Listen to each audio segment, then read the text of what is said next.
Autumn light filtered through golden aspen leaves, casting dancing shadows across the wooden porch of the Brooks Ranch. The year was 1923, and the mountains of Colorado wore their finest colors.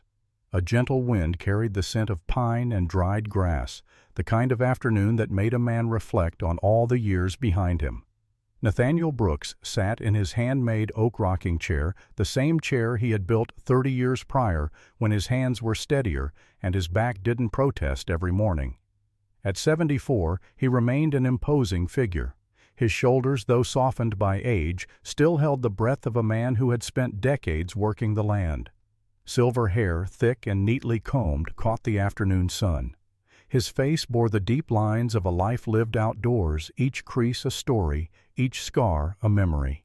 The longest scar, running from temple to jaw, had faded to a pale line against weathered skin, but it remained visible, a permanent reminder of choices made 4 decades ago. He wore a brown wool vest over a white cotton shirt, a simple cravat at his throat. His hands, gnarled by arthritis but still capable, rested on his knees. Those hands had built this house, had tilled this soil, had fired weapons in defense of the defenseless, had taken lives when no other choice remained. 20 feet away, sitting on the porch steps with a leather notebook balanced on his knee, Thomas Brooks watched his grandfather with the intense curiosity of youth meeting the wisdom of age. 27 years old, having recently completed advanced studies at the Colorado School of Mines, Thomas represented everything new in America. The son of Nathaniel's late cousin, who had died in a mining accident when Thomas was young, the boy had been raised by Nathaniel and Grace as their own grandson. Tall and lean like his grandfather, he had the same striking blue eyes, though his held the eager brightness of someone who believed the world could be understood through education and reason. Thomas wore khaki trousers and a pressed shirt, the uniform of the educated class. A fountain pen rested in his fingers, poised above blank pages.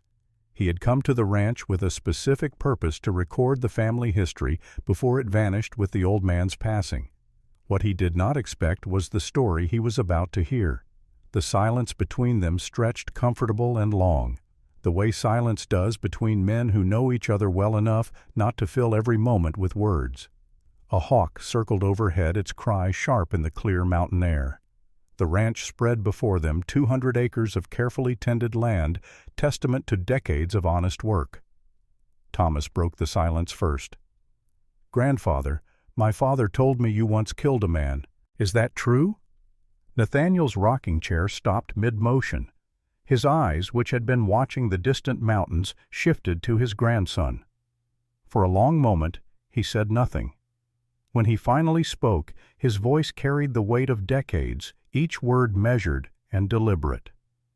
"A man has 3 kinds of strength, Thomas. The strength to strike, the strength to endure, and the strength to know when to use either one.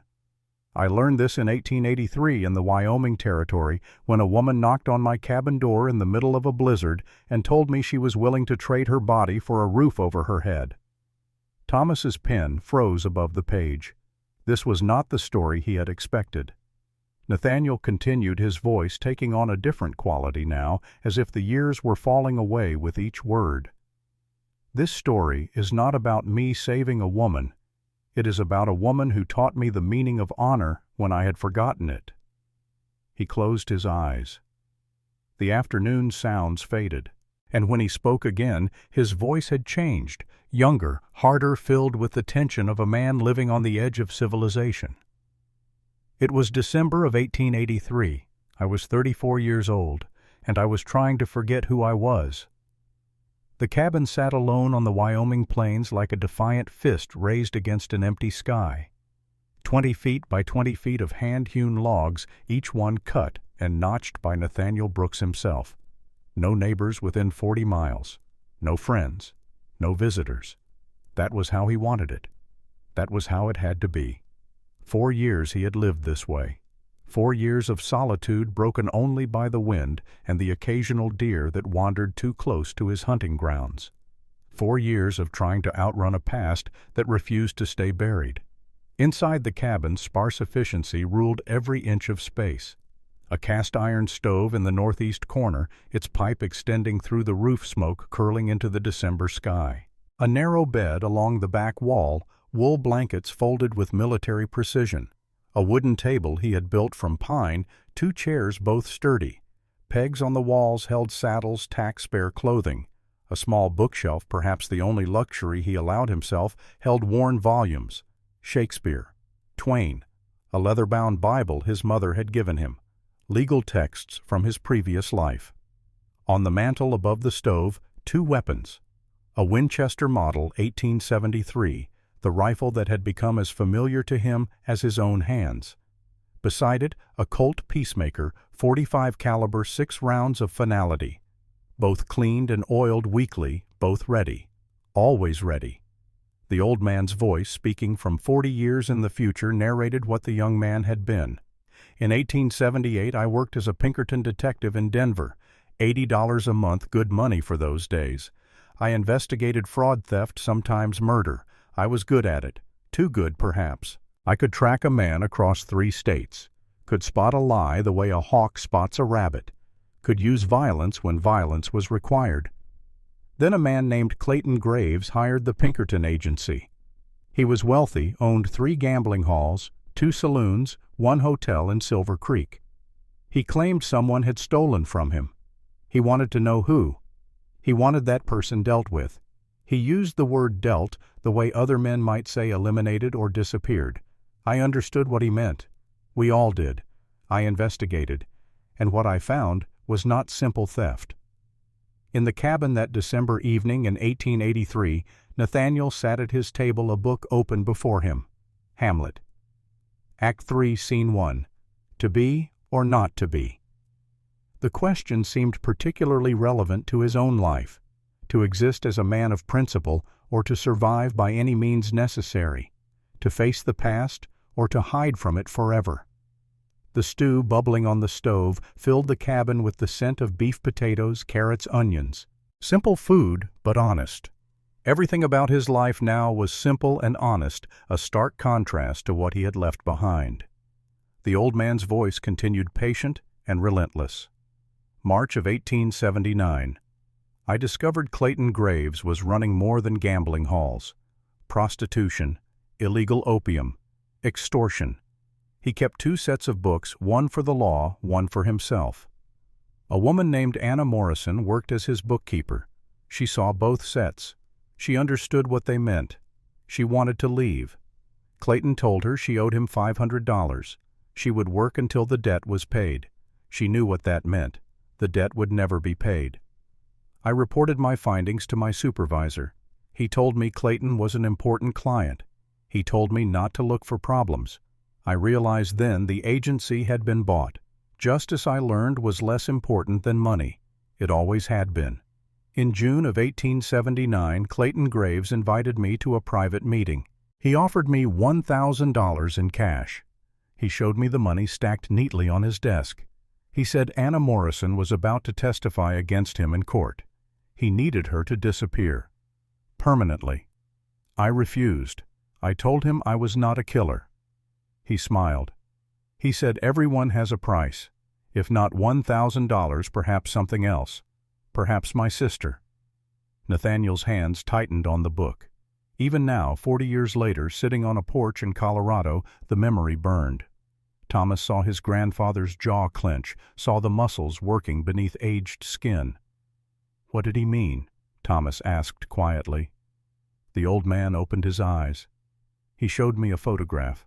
My sister Emily, 16 years old, attending the Denver Ladies' Academy. He said it would be a shame if something unfortunate happened to such a pretty girl. Thomas's pen had stopped moving entirely. What did you do?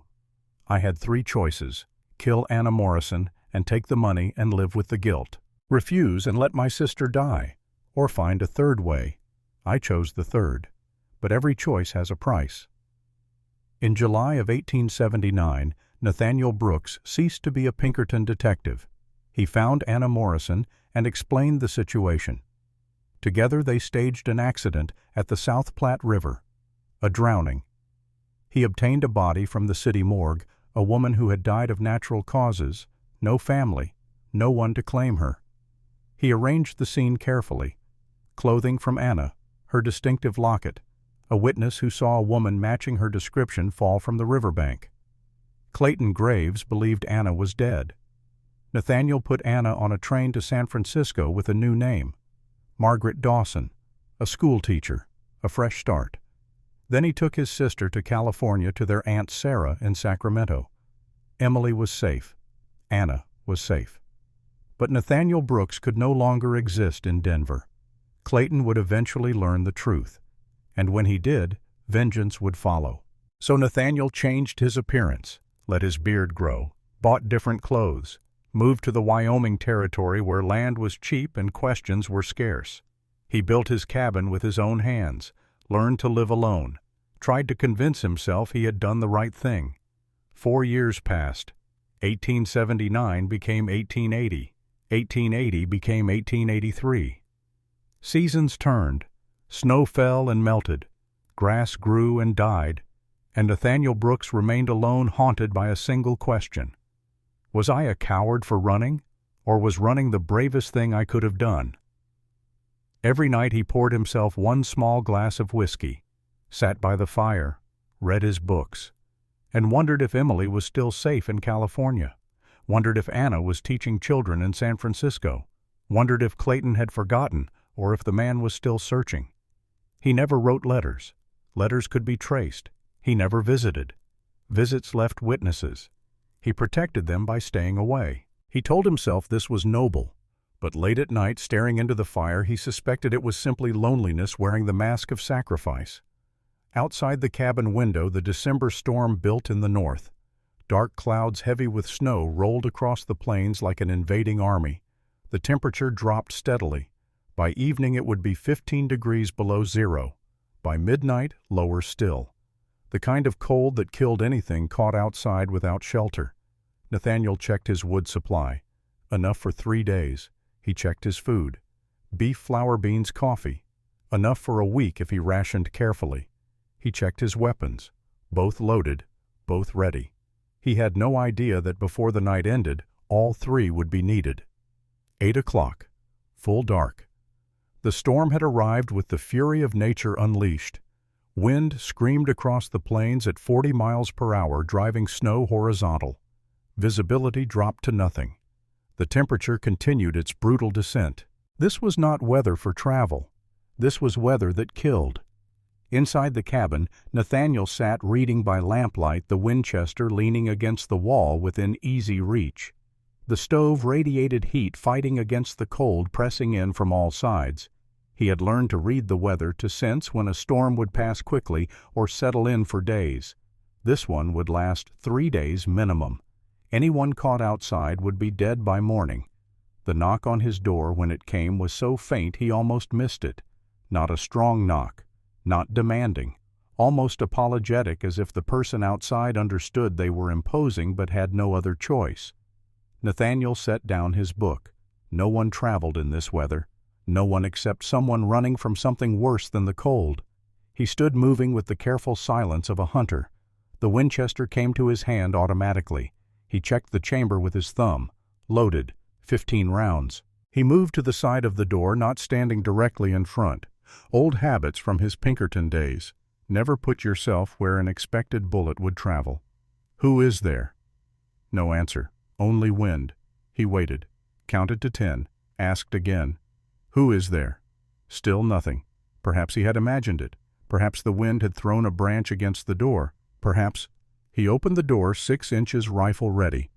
A woman collapsed across his threshold. She fell forward, her momentum carrying her past the partially open door, and she hit the cabin floor hard. Snow covered her from head to foot. Her lips were blue. Her skin held the waxy pallor of severe hypothermia. Her hands, visible as her coat sleeves rode up, showed raw flesh where the skin had frozen and cracked.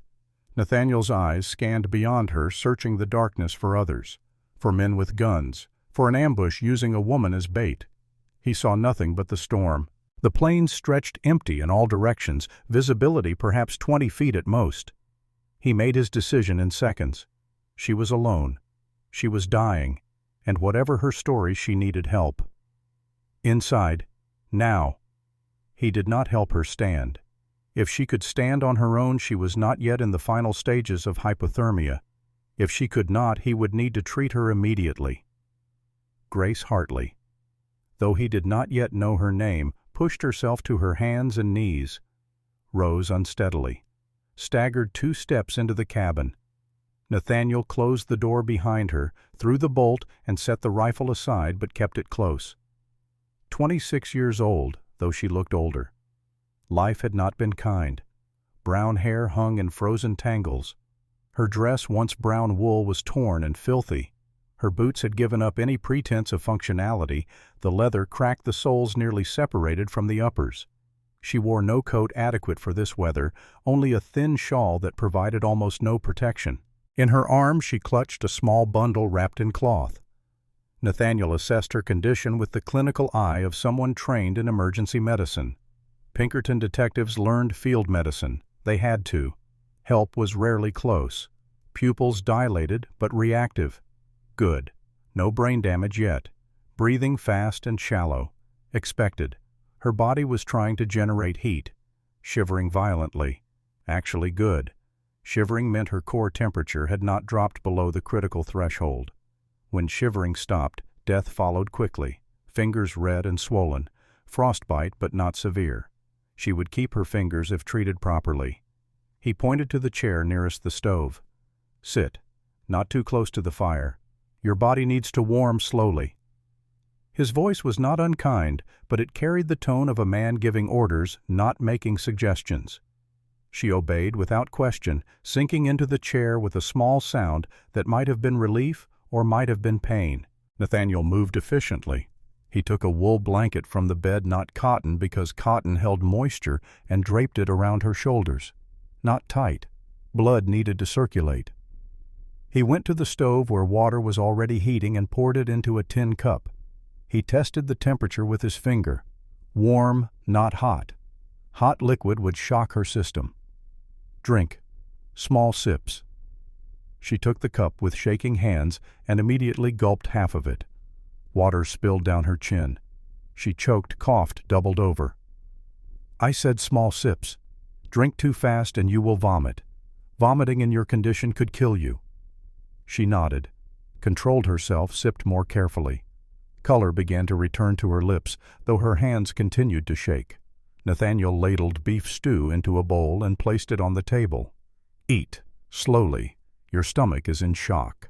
Grace Hartley ate like someone who had not seen food in days. She maintained better control than with the water, but after 5 minutes she suddenly stood, rushed to the door, and vomited outside in the snow. Nathaniel watched from the doorway but did not help. She needed to empty her stomach. It was part of the process. When she finished and turned back, he was waiting. How long since you ate? 3 days. She managed her voice raw. How long have you been walking? 4 days. From where? She hesitated. That hesitation told him everything. She was running, she was scared, and she was about to lie to him. Where from? He repeated, his voice harder now. Silver Creek. Nathaniel's jaw tightened. The muscles in his neck went rigid. His hand unconsciously moved toward the rifle. Silver Creek. Of all the towns in Wyoming Territory, of all the places she could have run from. Silver Creek is 3 days' walk in good weather. 4 in this, he said carefully. I got lost. The snow started on the 2nd day. He studied her face. She was not lying now.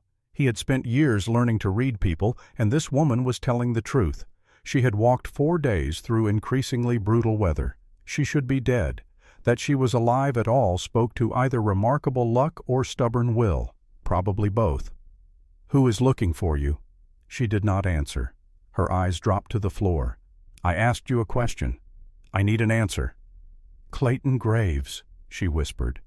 The name hung in the air between them like poison gas. Nathaniel felt his chest tighten. His breathing slowed. The room, warm moments before, suddenly felt cold. Clayton Graves. The man he had been running from for 4 years. The man who had forced him into exile. The man who threatened his sister. He set down the bowl he had been holding, slowly, deliberately, each movement controlled. He walked to the window and looked out at the storm, though he saw nothing but his own reflection in the dark glass. "Clayton Graves," he repeated. "Who runs the Silver Creek Gaming Hall?" "Yes." "You worked for him." It was not a question. He knew. "Yes." "Upstairs." Grace's face flushed with shame. She nodded, unable to speak. Nathaniel turned back to face her. His voice, when it came, was flat and cold. "You ran. He is chasing you, and now you have brought him to my door."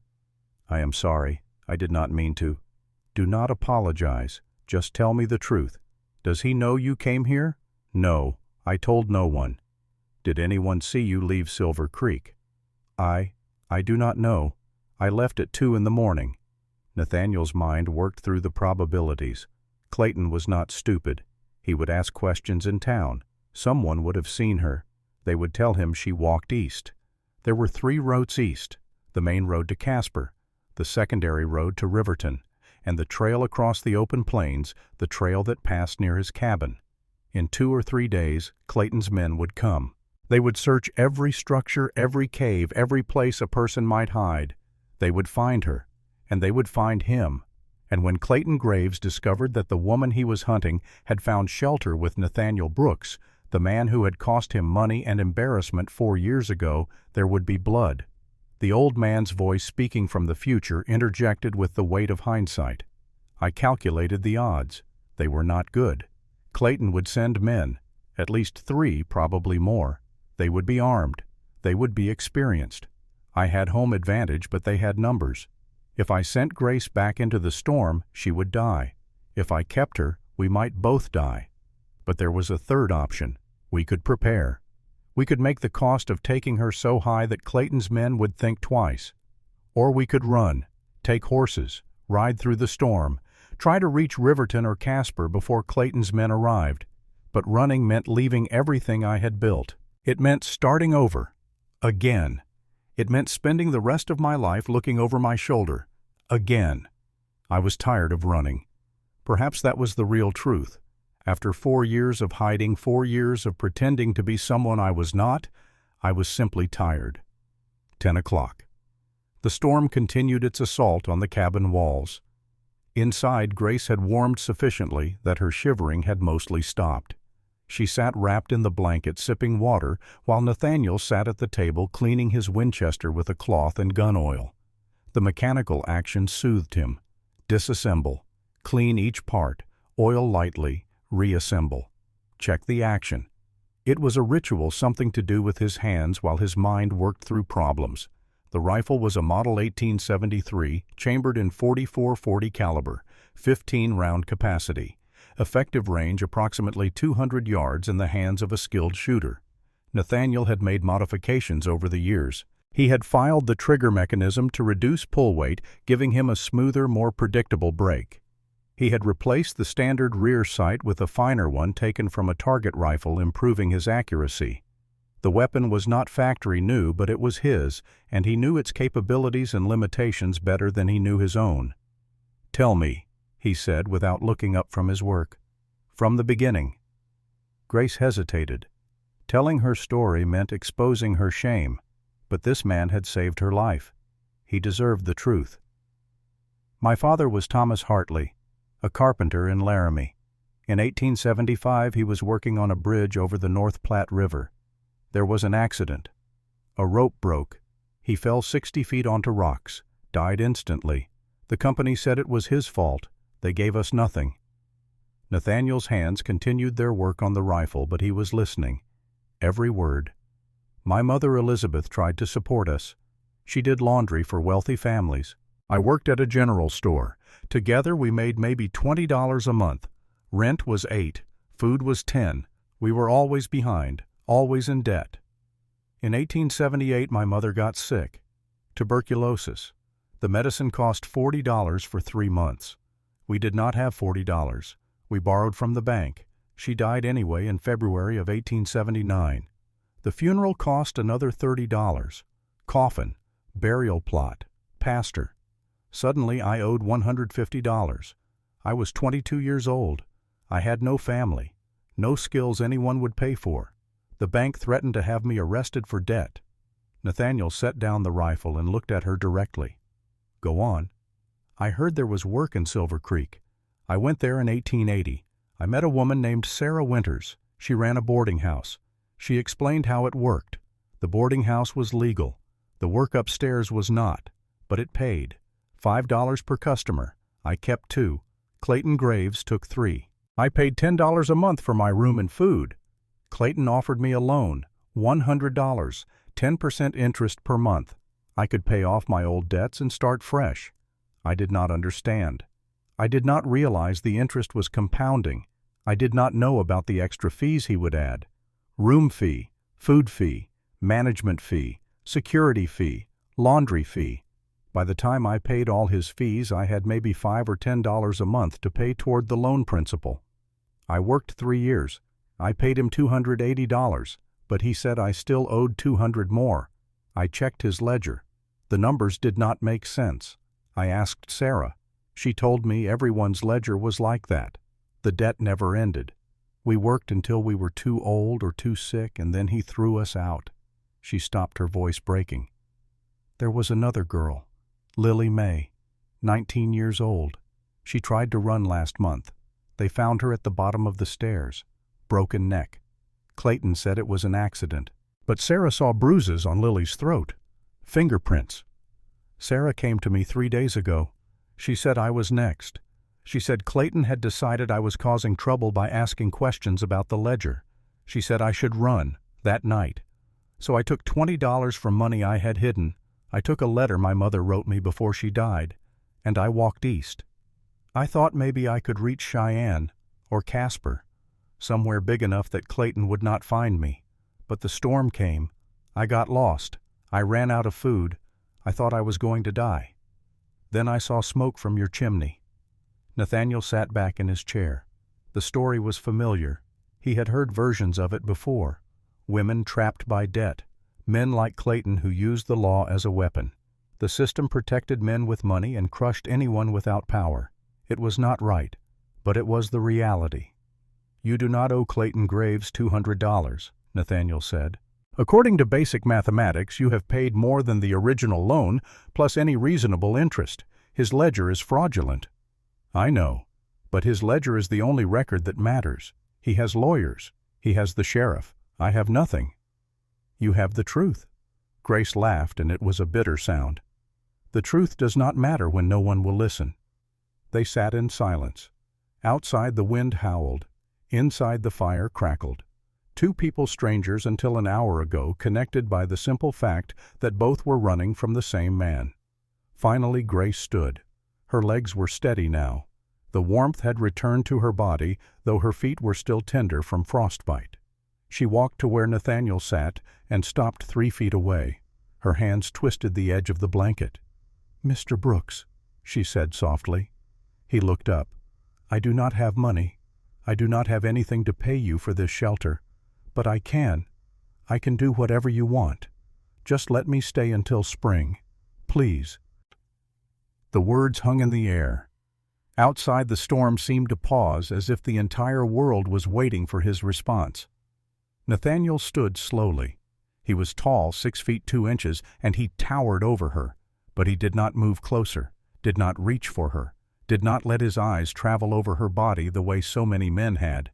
"No," he said simply. "I will not tell anyone. I said no." Grace's face crumpled. She had offered the only thing she had left, and he had refused. She did not understand. Men always wanted this. It was the one transaction that always worked. Nathaniel saw her confusion and her pain. When he spoke, his voice was gentler than it had been all night. "Miss Hartley, listen carefully. Clayton Graves took your money. He took 3 years of your life. He took your dignity and your hope. But he only succeeds in taking these things if you give them to him, or to me, or to any man who would use your desperation against you." He paused, making sure she was listening. "A roof is a roof. A meal is a meal. These are things any human being should have, not because they trade something for it, but because it is basic humanity. My grandfather taught me this. He said a man is measured by how he treats people who can offer him nothing in return. You owe me nothing, and I will take nothing from you." Tears began to fall down Grace's cheeks. In 3 years at the boarding house and countless transactions with countless men, no one had ever spoken to her this way. No one had ever suggested she had value beyond her body. "Why?" she whispered. "You do not know me. You are a woman who walked 4 days through a blizzard because you wanted to live free. That is all I need to know." The old man's voice, speaking from 40 years later on the Colorado porch, added the context the young man had not shared. I did not tell her the real reason. I did not tell her that 4 years earlier I had failed to protect Anna Morrison. I had let Clayton terrorize her. I had let him force me into a corner. Yes, I had saved her eventually, but it had been desperate and messy and barely successful. Here was another woman, another victim of the same man, and this time I would not run. This time I would stand and fight, not because I was a hero, but because I was tired of being a coward. Grace wiped her eyes. "What happens now? Now you sleep in the bed, I sleep in the chair. Tomorrow we prepare." "Prepare for what?" "For Clayton's men. They are coming, probably within 2 days. When they arrive, we will be ready." Grace looked at this strange man who had saved her life and asked nothing in return. This man who spoke of fighting Clayton Graves, something no one ever did. This man who treated her like a human being with value. "Thank you," she said. "Do not thank me yet. This is not over." She lay down on the bed, exhausted beyond measure, and sleep claimed her within minutes. Nathaniel sat in the chair by the door, the Winchester across his knees, and stared out the window at the storm. At 2 in the morning he heard them. Horses. 3 of them, moving slowly through the snow. They stopped 200 yards from the cabin, close enough to see the smoke from his chimney, close enough to confirm someone was inside, far enough to avoid being shot. Nathaniel did not move. He watched through the window as the 3 riders sat on their horses conferring. He could not hear their words, but he understood their purpose. They were reconnaissance, counting how many people were in the cabin, looking for weaknesses, planning their attack. After 10 minutes they rode away, but Nathaniel knew they would return, probably at dawn, probably with more men. He checked his ammunition. Winchester held 15 rounds. He had 50 spare rounds in a wooden box. The Colt Peacemaker held 6 rounds. He had 24 spare rounds for the pistol, 76 rounds total. Against how many men? 3 at minimum, possibly 6, possibly more. The odds were not good. But Nathaniel Brooks had learned something in his 4 years of isolation.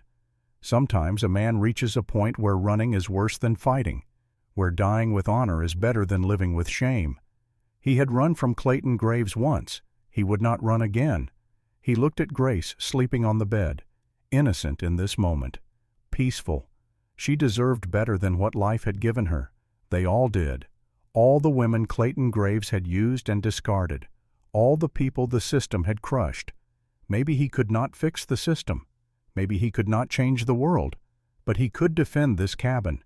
He could protect this woman. And if Clayton wanted her back, he would have to go through Nathaniel Brooks to get her. The old man's voice concluded the first part of the story. Thomas, sitting on the porch in 1923, looked at his grandfather with new eyes. "What did you do?" the young man asked. Nathaniel Brooks, 74 years old, looked at his grandson with eyes that had seen too much death and yet refused to turn away from life. "I sat in that chair all night.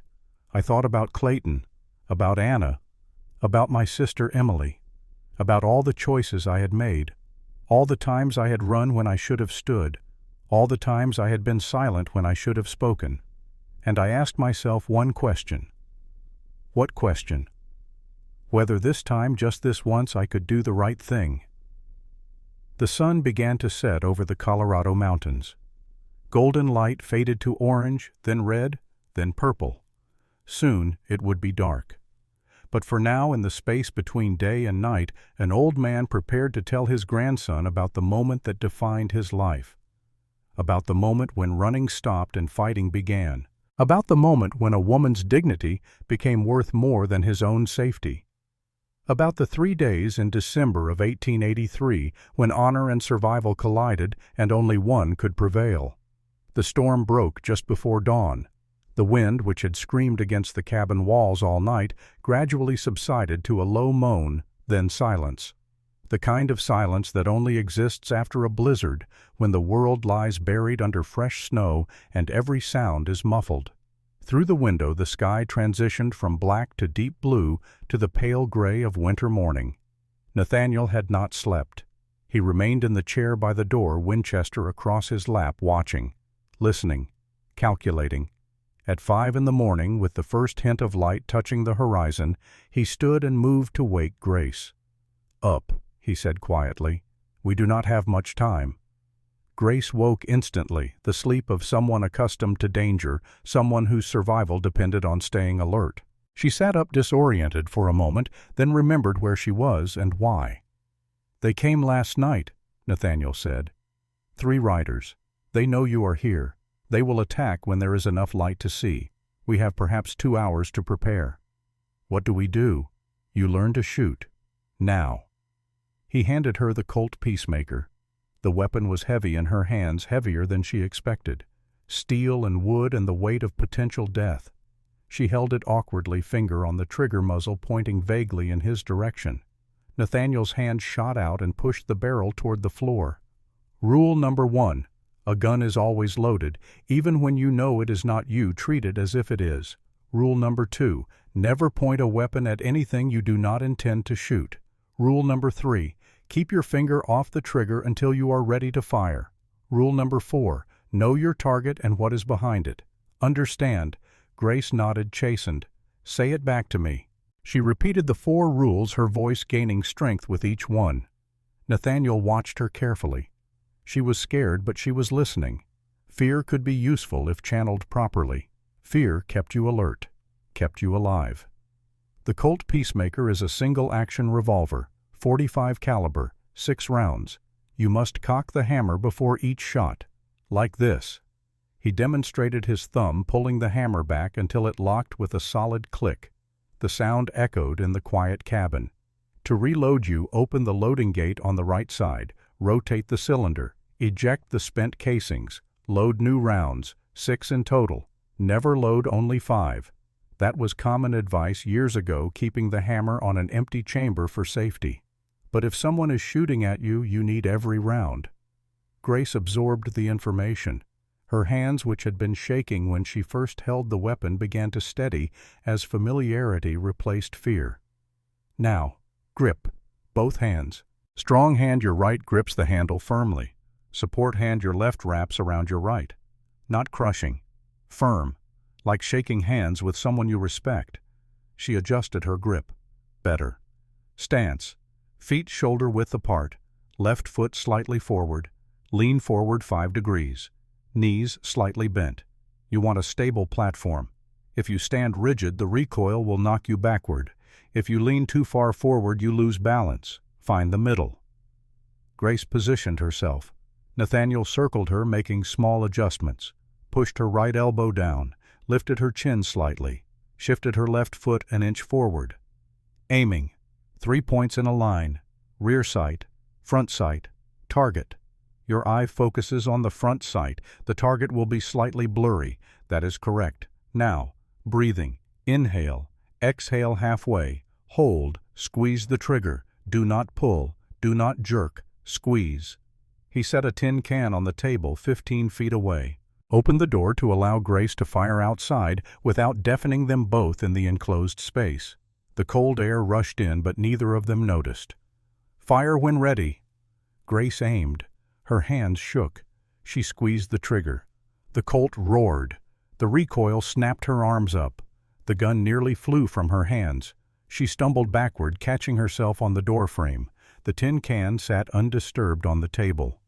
Again. She reset her stance. Aimed. Fired. Miss.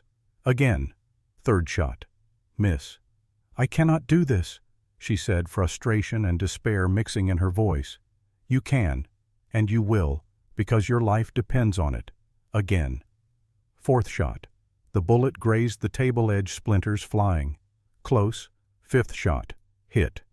The can jumped and clattered to the floor. Grace allowed herself a small smile. Nathaniel did not.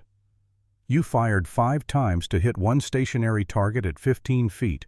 In a real fight, your target will be moving, shooting back, and you will be terrified. But at least now you know the weapon will fire. Now you know what recoil feels like. That is the point.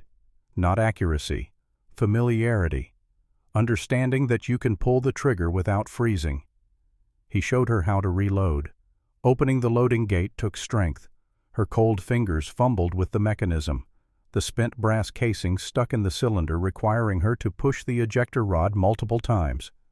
Loading fresh rounds was slow, clumsy work. "How long did that take you?" Nathaniel asked. "I do not know. 30 seconds. 28. In combat, if you take more than 10 seconds to reload, you are dead. Try again." She practiced. 20 seconds. 15. 12. 8. Her fingers learned the movements. Muscle memory began to form. By the 10th repetition, she could reload in 7 seconds. Not fast, but adequate. "If you have to shoot someone," Nathaniel said, his voice flat and clinical, "aim for the chest. Center mass. It is the largest target. Do not try for the head. Do not try for the arms or legs. Under stress you will miss. Aim for the torso. Fire twice. 2 rounds, then reassess. Understand? If I kill someone, will I be arrested? Only if you survive to be arrested. Right now, that is not our primary concern." The lesson continued until the sun cleared the horizon. Grace's hands were sore from gripping the Colt. Her ears rang from the gunfire. But she could load, aim, and fire. It was not proficiency, but it was capability. And capability might be enough. While Grace practiced, Nathaniel fortified the cabin. This was the practical work he had learned building the structure, understanding weight distribution and structural integrity. He moved the heavy wooden table to the south-facing window, the direction from which attack would most likely come. The table was solid pine 2 inches thick, capable of stopping most pistol rounds and slowing rifle bullets. He positioned it at an angle, creating a narrow gap through which he could fire while remaining mostly protected. He stacked saddles on the windowsill. Leather and wood, not perfect cover, but better than nothing. He placed his ammunition boxes strategically, one near the south window, one near the stove where Grace would take position, one near the back wall as reserve. He filled 2 buckets with snow and placed them near the door. If the cabin caught fire, he would need water immediately. He weakened several boards on the north wall, the back of the cabin, creating an emergency escape route. If they were overrun, if retreat became necessary, they could kick through the weakened boards and run. He explained his tactical assessment to Grace, speaking in the measured tones of a military instructor. "They will approach from the south. The sun will be behind them in our eyes. That gives them advantage. But we have elevation. The cabin sits on a small rise, perhaps 10 feet higher than the surrounding ground. That gives us advantage. We have cover. They have none. We can see them coming from 200 yards. They cannot see into the cabin until they are close. They have numbers. We have preparation. They have mobility. We have defense. The question becomes, can we make the cost of taking you high enough that they decide it is not worth the price?" Grace listened, absorbing the cold logic of violence. This was not the romanticized combat of dime novels. This was mathematics, angles, probabilities, the calculus of survival. "What if they just wait?" she asked. "What if they surround the cabin and starve us out? Then we have 3 days of food and water. After that we run or we surrender. But I do not think they will wait. Clayton wants this resolved quickly. The longer it takes, the more likely word spreads, the more likely someone asks questions. No, they will attack today. Probably within the next few hours." Nathaniel was proven correct at 8 o'clock in the morning. 3 riders appeared on the southern horizon, black shapes against white snow.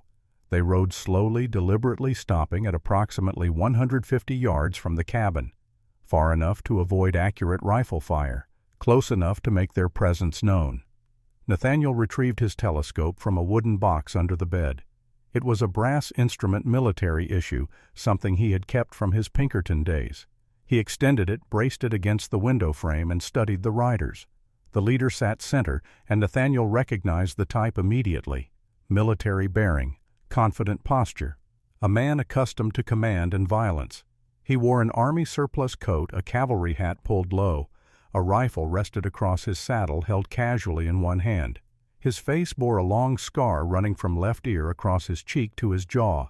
The mark of a knife fight survived.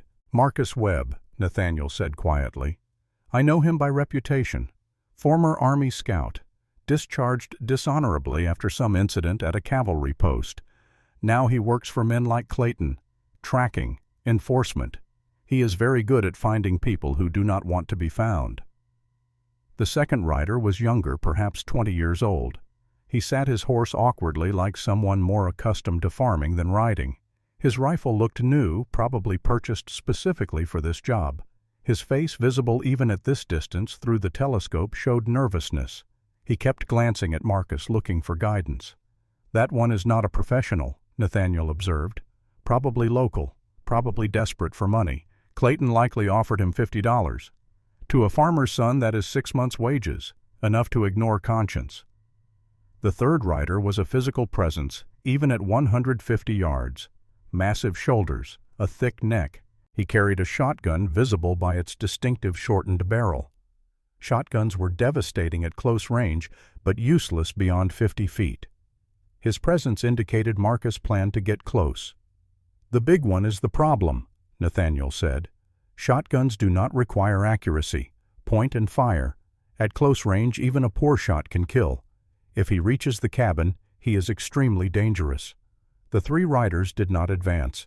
They simply sat on their horses watching. The message was clear. "We know you are in there. We know you cannot leave. We will wait for the moment of our choosing." Nathaniel did not respond, did not show himself at the window, did not give them any information about how many people were inside or how well armed they might be. Silence was a weapon. Let them wonder. Let them worry.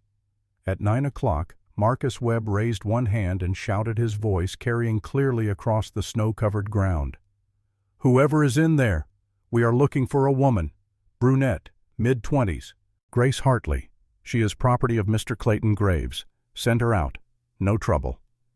Nathaniel remained silent. Marcus waited 30 seconds. Tried again. "I know you can hear me. We are not leaving without her. We can do this easy or hard. Your choice."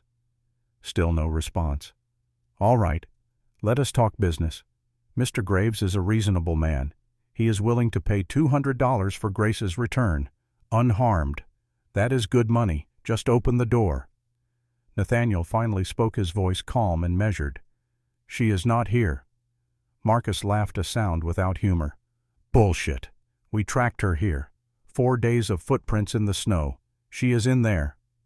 "Even if she was, I would not hand her over to Clayton Graves." There was a pause. Marcus's head tilted slightly as if trying to place the voice. "Do I know you?" "No." "You sound familiar. You have a name." "None of your business." "Fair enough. But let me make something clear. We have 3 guns out here. You have maybe 1 or 2 in there. We have time. We have supplies. You have what? A few days of food. A week at most. Winter just started. You going to starve?" Nathaniel's response was not words, but action. He aimed the Winchester at a rock approximately 6 inches from Marcus Webb's horse. Fired once. The bullet struck exactly where he aimed. The horse reared, nearly throwing Marcus from the saddle. The other 2 riders scattered, seeking cover that did not exist. When they regained control, Marcus was furious. "You son of a—" "I have a Winchester with 15 rounds, Nathaniel called out. "At this range I can put a bullet through your eye before you finish that sentence. I am a very good shot. Do you want to test how good?" The riders retreated to 200 yards, a safer distance. They dismounted, using their horses as cover, and appeared to be arguing among themselves. 30 minutes later, the young rider approached alone, holding a white cloth tied to his rifle barrel. A parley flag. He stopped at 50 yards, clearly terrified. "Mr. Webb says we can negotiate." Nathaniel stepped outside, Winchester ready. Grace remained inside, Colt in hand, watching through the window. Up close, the young man looked even younger, 19 at most. Thin face, scared eyes. This was someone's son, someone who should be home helping with farm work, not involved in whatever this was. "State your business." "Miss Hartley, Mr. Graves says if she comes back willing he will forgive the debt. Clean slate. She can walk away free after." "And you believe that?" The young man's face showed his doubt. "Well, Mr. Graves gave his word. His word means nothing. You know it, I know it, she knows it. Now ride back and tell Marcus Webb to leave. Now, or I start killing." "But Mr. Graves—" Nathaniel stepped closer. His voice dropped to something cold and dangerous. "Son, listen carefully. I have killed men before. Good men, bad men, made no difference to me. You look like a good kid. Do not die for Clayton's money. It is not worth it." The young man, whose name was Billy according to his nervous introduction, swallowed hard. "I will tell Mr. Webb." He rode back. Nathaniel watched him go, then returned to the cabin. Grace met him at the door. "Will they leave?" "No, they will attack. Tonight or tomorrow. Marcus is not the type to quit." They ate a cold meal, dried beef, hardtack, water. No fire in the stove now. Smoke would give away their exact position. They needed every advantage. At 2 o'clock in the afternoon, a fourth rider appeared. This one was different. He wore a badge that caught the sunlight. He rode alone, hands visible, making no threatening moves. Deputy Marshal Thomas Hackett was 52 years old, gray mustache, tired eyes. He had the look of a man who had seen too much corruption and not enough justice, but who still wore his badge because someone had to. He stopped 30 yards from the cabin and called out, "I am Deputy Marshal Hackett, United States Marshal Service. I am looking for Nathaniel Brooks and Grace Hartley." Nathaniel stepped outside again this time, leaving the rifle inside but keeping his hand near the Colt on his hip. "I am Brooks." "And Miss Hartley." Grace appeared in the doorway. "I am here." The deputy dismounted, approached slowly. His movements were deliberate, non-threatening. This was a man who understood that sudden moves got people killed. "Miss Hartley, there is a warrant for your arrest. Theft. $300 from Clayton Graves Gaming Hall, Silver Creek." "That is a lie. I worked 3 years. According to legal documents filed with the Silver Creek County Clerk, you owe Mr. Graves $500 in outstanding debts and interest." Nathaniel's jaw tightened. "Those documents are fraudulent. Can you prove it? Can he prove they are legitimate?" "Burden of proof is on the accused, not the accuser. That is how the law works."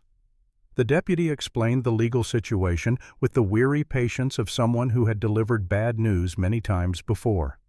Clayton had filed paperwork 6 months prior. There were time stamps, notary signatures, a ledger showing Grace's debts and payments. In the eyes of the law, the documentation appeared legitimate. Grace had the right to a trial, but she would have to return to Silver Creek to await that trial. The trial could take 3 to 6 months. During that time, she would be in Clayton's custody. Nathaniel understood the trap immediately. Grace would never survive 6 months in Clayton's custody. She would die of an accident, or illness, or simply disappear one night. The trial would never happen. "Deputy, you know this is a trap." Marshal Hackett sighed, and in that sigh was the frustration of every honest lawman working in a corrupt system. "Maybe, probably. But I am law enforcement. I follow the law. Even when the law is being used as a weapon, that is my job." "If I go back, I will die," Grace said quietly. "That is a serious accusation. Do you have proof?" "Another girl died last month, Lily May. They said it was an accident, but there were bruises on her throat." "Hearsay. No body to examine. No official witness. I am sorry, but that is not evidence I can use." The deputy looked at Grace for a long moment, looked at Nathaniel, looked at Marcus Webb and his men watching from the distance. When he spoke again, his voice was careful, each word chosen precisely. "Mr. Brooks, I have to report that I found Miss Hartley here. I have to ride back to Silver Creek, file paperwork, and return with proper custody orders. That is procedure." "How long?" Nathaniel asked, understanding dawning. Official procedure requires at least 48 hours, maybe 72 if the weather is bad, and the weather looks like it might get bad again. Their eyes met. An understanding passed between them. Of course, if Miss Hartley is not here when I return, I can only arrest who I can find. I cannot arrest someone I cannot locate. He mounted his horse, prepared to leave. Then he paused as if remembering something. Wyoming territory is very large, Mr. Brooks. Many places to disappear. Riverton, Casper, Montana, Canada. A smart person would not be here when I return. He tipped his hat and rode away. After he left, Grace turned to Nathaniel. He is helping us. He is giving us a choice. We have 48 hours, run or fight. If we run, Clayton will always hunt me. If we fight and kill his men, we will be wanted for murder. Yes. They stood in silence, watching the deputy ride away. Marcus Webb and his men remained on the horizon, patient vultures waiting for weakness. Grace spoke first. There is a third option. What? We do not kill his men. We kill Clayton, the source of the problem. Nathaniel turned to look at her. There was something different in her eyes now. Not the desperate fear of the woman who had collapsed at his door. Something harder, more resolved. Clayton will not come here alone, he said. Then we make him think he has to. We tell him we have something he needs, something he cannot afford to lose. What could we possibly have that Clayton needs? His ledger, the real one, the one that shows all his crimes, all his fraud. I will say Sarah stole it and gave it to me. Clayton will want it back badly enough to risk coming himself. Nathaniel studied her face. This was not the plan of a victim. This was tactics, strategy. She was thinking like a soldier. Do you actually have his ledger? No, but he does not know that. A slow smile crossed Nathaniel's face. The first smile in 4 years. Miss Hartley, you might just survive this after all. They spent the rest of the afternoon preparing. Nathaniel wrote a note carefully worded to sound believable. Grace has the real ledger. Sarah Winters gave it to her. If Grace dies, the ledger goes to the U.S. Marshal and the newspapers. Come alone at noon tomorrow if you want it back. Bring men, and she burns it. Young Billy, acting as messenger, delivered the note to Marcus. Marcus would send it to Clayton by the fastest rider. Clayton would receive it tonight, would spend the night deciding, would arrive tomorrow, probably, or he would send 20 men and burn the cabin to the ground. It was a gamble, but gambling was better than waiting to die. As darkness fell, Nathaniel and Grace finalized their positions. She would stay in the cabin with the Colt. He would hide in the barn 50 yards away with the Winchester. When Clayton arrived, Grace would step out claiming the ledger was inside. If Clayton entered the cabin, she would lock him in from the outside using a heavy bar Nathaniel installed. With Clayton trapped, Nathaniel would attack Marcus and the others from surprise. It was not a perfect plan. It relied on Clayton being stupid enough to enter the cabin alone. It relied on perfect timing. It relied on luck. But it was all they had.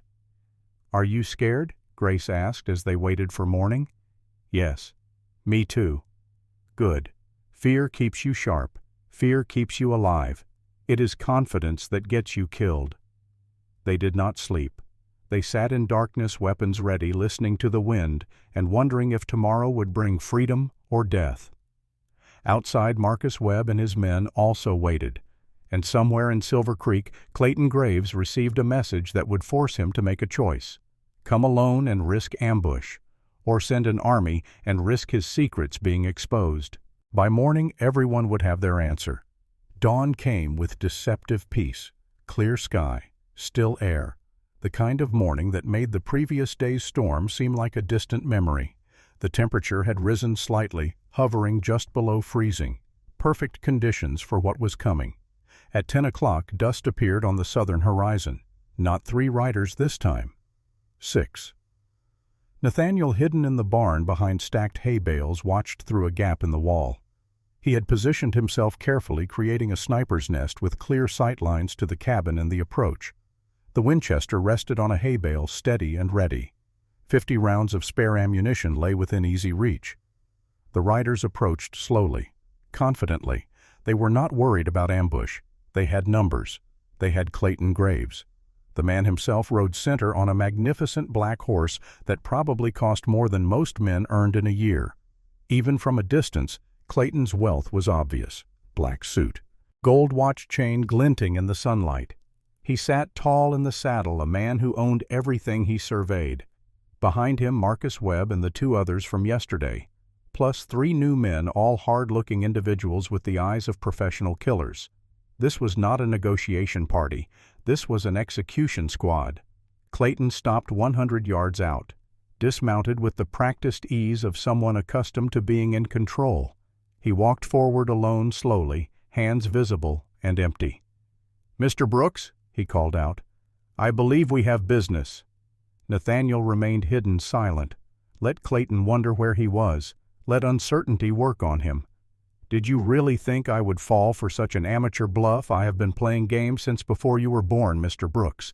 Grace does not have my ledger. Sarah Winters would not dare steal from me. I own her.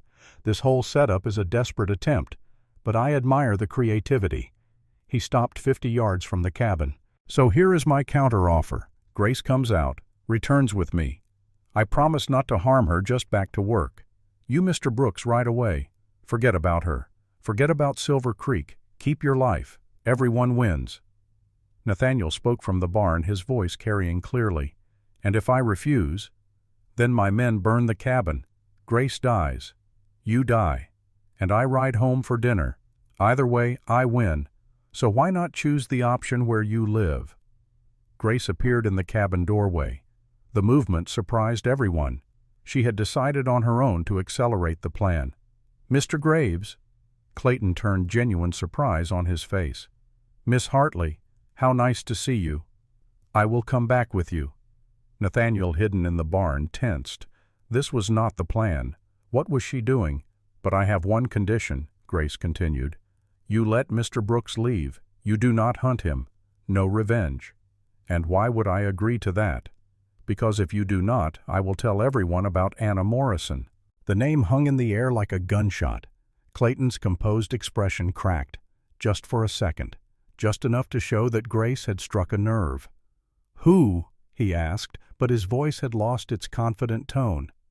"Anna Morrison, the woman you hired Pinkertons to kill, the woman who Sarah told me about, the woman currently living in San Francisco under the name Margaret Dawson, working as a schoolteacher, the woman willing to testify about you if I ask her to." Nathaniel, listening from the barn, felt a surge of admiration. Grace had taken the fragments of story he had told her and weaponized them. She was bluffing, but it was a magnificent bluff, and Clayton for the first time looked uncertain. "You are lying." "Maybe. But are you willing to risk it? If Anna testifies, how much will it cost you?" "How many years in prison?" Clayton calculated. His mind worked through probabilities. If Anna was alive, if she testified, if a jury believed her over him, he could lose everything. But this woman, this girl who used to work in his establishment, how could she possibly know about Anna? Unless Sarah had talked. Unless the Pinkerton detective who had helped Anna 4 years ago was now helping Grace. Clayton looked around at the empty plains, at the cabin, at the barn. "Mr. Brooks," he called out, "show yourself." Nathaniel emerged from the barn, Winchester raised and aimed directly at Clayton's chest. The range was 40 yards, an easy shot. The 6 men with Clayton immediately drew weapons. Suddenly everyone was aiming at everyone else. A classic Mexican standoff. One trigger pull, and everyone dies. "Nathaniel Brooks," Clayton said, recognition dawning. "The Pinkerton who cost me so much trouble. I thought you looked familiar when Marcus described you. So this is where you have been hiding." "Not hiding anymore." "No, I suppose not. Tell me, how is your sister Emily still in California?" Nathaniel's finger tightened on the trigger. "Do not. Do not what ask about family. I am simply being polite. Although I must admit I have often wondered what happened to her. Such a pretty girl. She must be, 20 now? 21, still young, still vulnerable. If you touch my sister—" "I have not touched anyone. Yet." but threats have a way of becoming necessary when people do not cooperate. Grace stepped forward, the Colt in her hand aimed at Clayton. "This ends now," she said. Clayton laughed. "Little girl, you are surrounded by 6 armed men. If you shoot me, they kill both of you.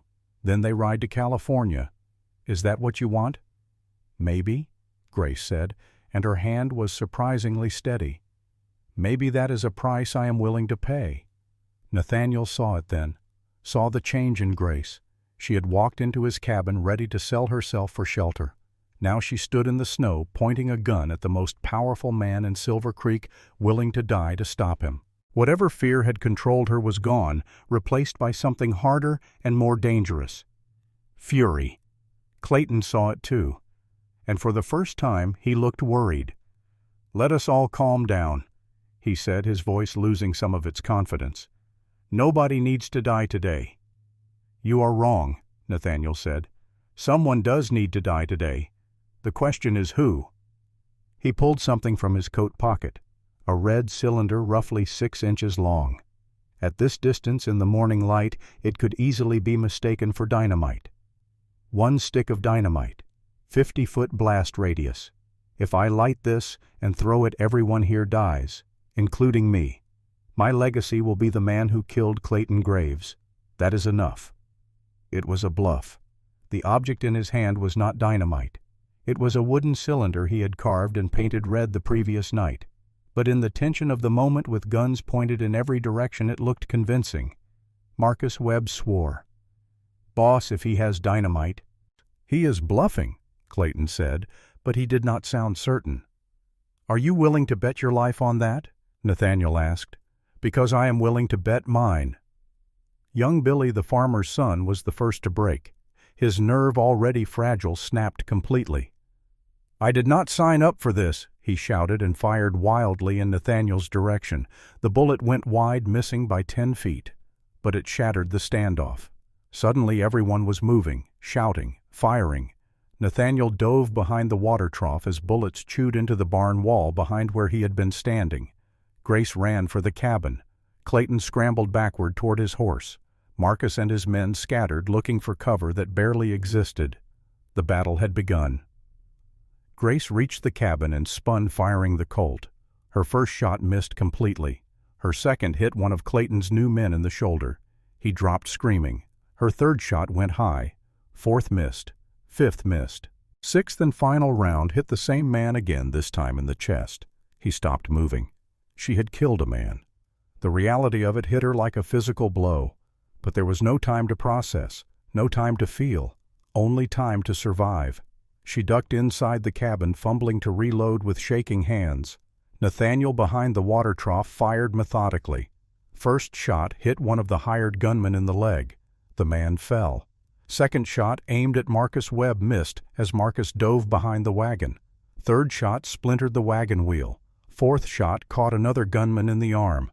The big man with the shotgun, the one Nathaniel had worried about, charged the cabin. Stupid, but brave. He got within 30 feet before Nathaniel's fifth shot caught him in the thigh. He stumbled, but kept coming, raising the shotgun. Grace appeared at the cabin window, fired her newly reloaded Colt. 2 shots. Both hit center mass. The big man collapsed 5 feet from the cabin door. Marcus Webb, professional that he was, had worked his way around to Nathaniel's flank. He was 60 yards away behind a small rise in the ground when he fired. The bullet grazed Nathaniel's left arm, cutting through coat and shirt and skin. Not deep, not disabling, but painful. Nathaniel turned, bringing the Winchester around, but Marcus had already ducked back. For 3 seconds, neither man could see the other. Then Marcus popped up, fired again. Nathaniel fired back. Both missed.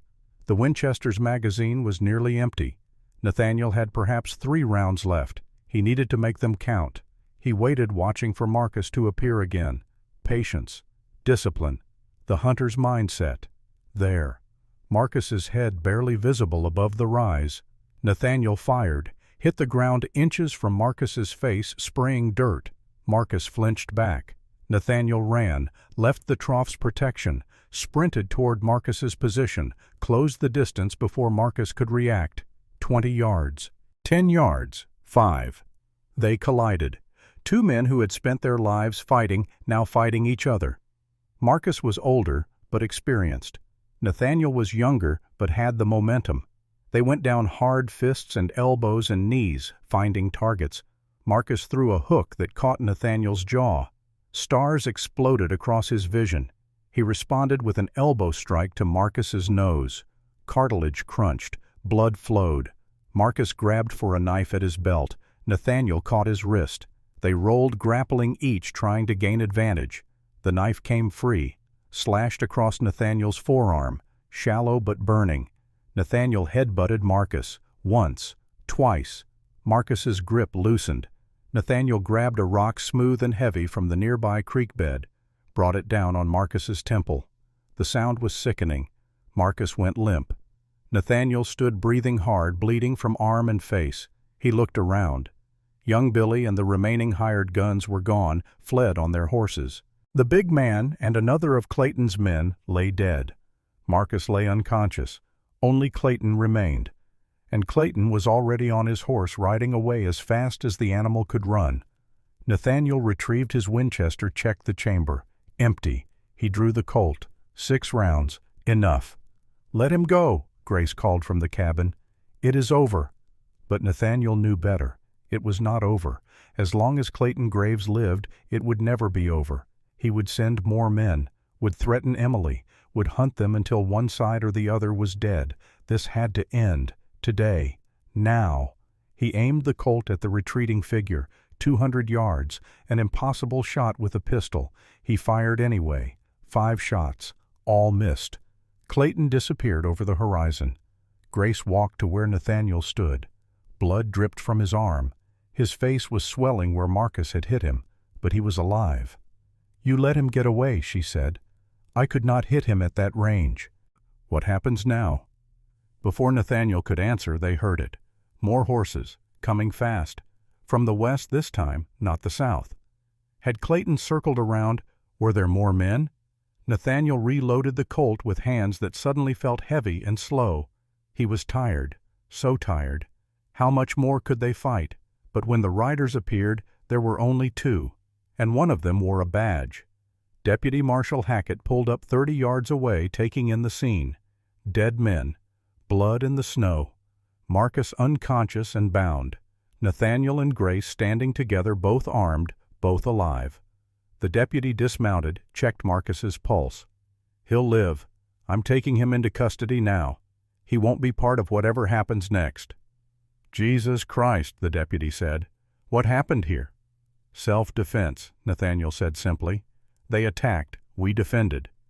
The deputy dismounted, walked through the scene, examining bodies, checking Marcus's bonds. He found young Billy hiding behind a snowdrift 200 yards away, brought him back at gunpoint. "Who started the shooting?" the deputy asked. Billy, terrified and wanting nothing more than to go home, told the truth. "I did. I fired first. I was scared. Clayton ordered us to take Grace back, kill Mr. Brooks if he resisted. It was all Clayton's orders." The deputy looked at Nathaniel and Grace. "There will be an inquest. Both of you need to testify. But based on what I see here and what this boy just said, I do not anticipate criminal charges. This looks like clear self-defense." "And Clayton?" Nathaniel asked. "He fled. That makes him look guilty. I will issue a warrant. But Wyoming territory is large. He could be anywhere." Nathaniel said nothing. But he knew. Clayton would not run far. Men like Clayton never did. They always believed they could win if they just had one more chance, one more scheme, one more attempt. This was not over. Not yet. But at least now they had the law on their side. And that was something. The old man's voice, speaking from 40 years in the future, concluded this section of the story. Thomas sat on the porch in Colorado notebook, forgotten, staring at his grandfather. "You fought 6 men. Grace and I together fought 6 men. She killed 1. I killed 1. We wounded several others. The rest ran. Marcus Webb survived but spent 2 years in territorial prison. Young Billy went home to his farm and never touched a gun again." "And Clayton?" The old man smiled. A cold smile. A smile that held the memory of what came next. Clayton did not run as far as the deputy thought. He made one final mistake, and that mistake would cost him everything. What mistake? He believed he could still win. He came back. One more time, and when he did, Grace was ready. Night was falling over the Colorado ranch. Lights appeared in the windows of the main house. Somewhere inside, Grace, now 66 years old, was preparing dinner. Thomas would eat with them, would hear the rest of the story, would learn what happened when pride met justice. But for now the old man paused. Let the weight of what he had already told settle into his grandson's mind. Let the young man understand what violence truly meant. Not glory, not honor, but blood and pain and the terrible choices that define a life. Tomorrow, Nathaniel said, I will tell you about the final confrontation, about the day Clayton Graves returned for one last attempt, about the moment Grace Hartley stopped being a victim and became something else entirely. But tonight we eat. We rest. Some stories cannot be rushed. Thomas nodded, understanding that his grandfather needed to stop, that reliving these memories even 40 years later carried a cost. They walked together into the house, leaving the empty porch behind. Above them, stars emerged in the darkening sky. The same stars that had looked down on a cabin in Wyoming 4 decades earlier.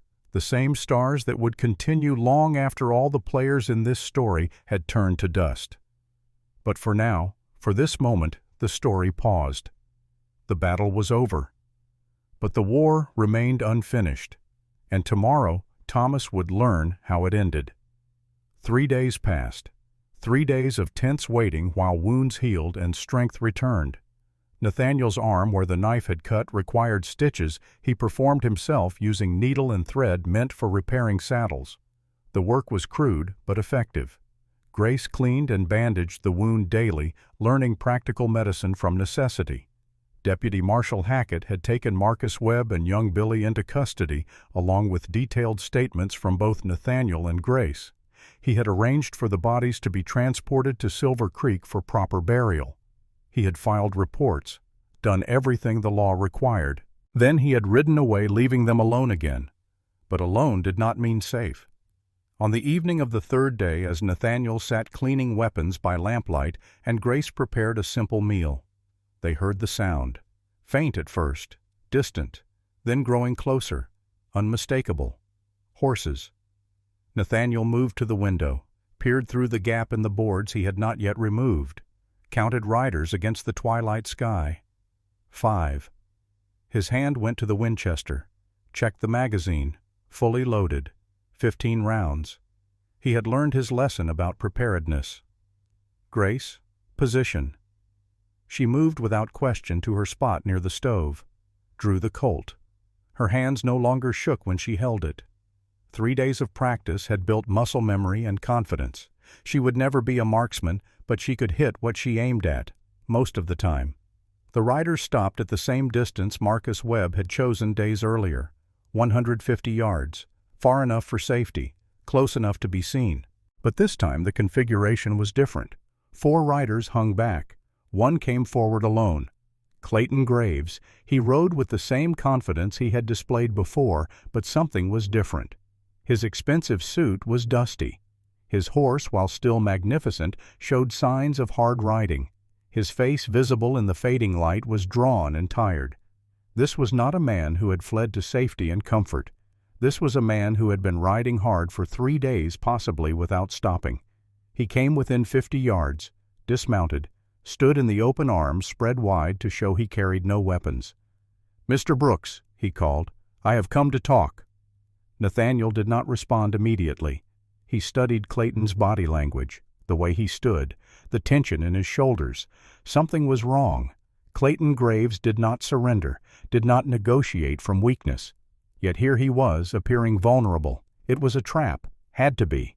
"You have nothing to say that I want to hear," Nathaniel finally replied. "I have a proposition, a business arrangement that benefits everyone. I do not do business with men like you." "Men like me?" Clayton's voice carried a hint of amusement. "Mr. Brooks, you killed 2 of my employees, wounded 3 others. You cost me considerable money and reputation. Yet here I stand, offering peace. The least you can do is listen." Grace whispered from her position by the stove. "It is a trap." "I know," Nathaniel whispered back, "but I want to hear what he thinks he can offer." He raised his voice. "Say what you came to say, then leave." Clayton took a few steps closer. 40 yards now. His hands remained visible. "The law is looking for me. Deputy Hackett issued a warrant. Apparently young Billy told quite a story about my orders to kill you. The truth is less important than the narrative, and the narrative now paints me as the villain. You are the villain, perhaps. But villains have resources. Money. Connections. I can disappear into California or Mexico. Start over under a new name. I have done it before, but there is one problem." He paused for effect. "Anna Morrison." Nathaniel felt his chest tighten. How did Clayton know for certain that Anna was alive? Grace had bluffed about Anna, but she should not have known enough details to convince him completely. Clayton continued. "After our last meeting, I sent telegrams to contacts in San Francisco, asked them to look for a school teacher named Margaret Dawson. It took 2 days, but they found her. She is alive, teaching at a girls' school, living under the name you gave her 4 years ago." His voice hardened. "You made a fool of me, Mr. Brooks. You faked her death, cost me money, cost me face. Men in my business cannot afford to look foolish. So here is my proposition. Give me Grace Hartley. In return, I leave Anna Morrison alone. I disappear. You never see me again. Everyone wins." "Except Grace," Nathaniel said. "Miss Hartley is a prostitute with debts. Nobody will miss her. Anna Morrison is a respectable school teacher. Which life is worth more?" The calculation was cold and brutal. Clayton was asking Nathaniel to weigh 2 lives, to choose which woman deserved protection. It was the kind of moral equation powerful men use to maintain control, make the choices impossible, make good people compromise, make everyone complicit. Nathaniel's answer was immediate. "Both lives have equal worth. I will not trade one for the other." "Then you doom them both. I have men in San Francisco. One telegram and Anna disappears. You will have saved no one." Grace stepped into the doorway. The movement was sudden enough that Clayton's hand twitched toward where a weapon would normally be holstered. But his holster was empty. He had come unarmed as promised, or apparently unarmed. "Mr. Graves," Grace said, her voice steady and clear, "you cannot have me. You cannot have Anna. You cannot have anyone anymore. Your time is over." Clayton's face twisted into something ugly. "Little girl, you understand nothing about power. I have money. I have men. I have connections that stretch from here to Washington. You have a cabin and a borrowed gun and a broken-down detective protecting you. You think you have won. You have won nothing. I have won my freedom. That is everything." Clayton laughed, and it was a sound without joy. "Freedom, is that what you call this, hiding in a cabin in the middle of nowhere, looking over your shoulder every day for the rest of your life? That is not freedom. That is a different kind of prison." He took another step forward. 35 yards. "But it does not have to be this way. Come with me, voluntarily. Work off your debt in 6 months. Then I give you papers saying you owe nothing. You can go wherever you want. Start fresh. Real freedom." "Your word means nothing," Grace said. "Then what would convince you? A written contract witnessed by a lawyer? I can arrange that."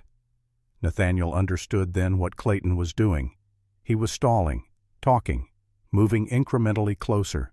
His 4 men in the distance had dismounted, were moving into position, flanking. This conversation was cover for an attack. "Grace, inside, now." She heard the urgency in his voice, retreated into the cabin. Nathaniel raised the Winchester.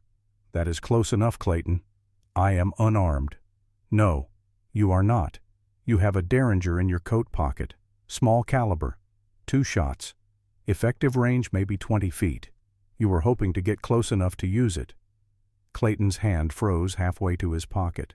His face registered genuine surprise. "How did you know?"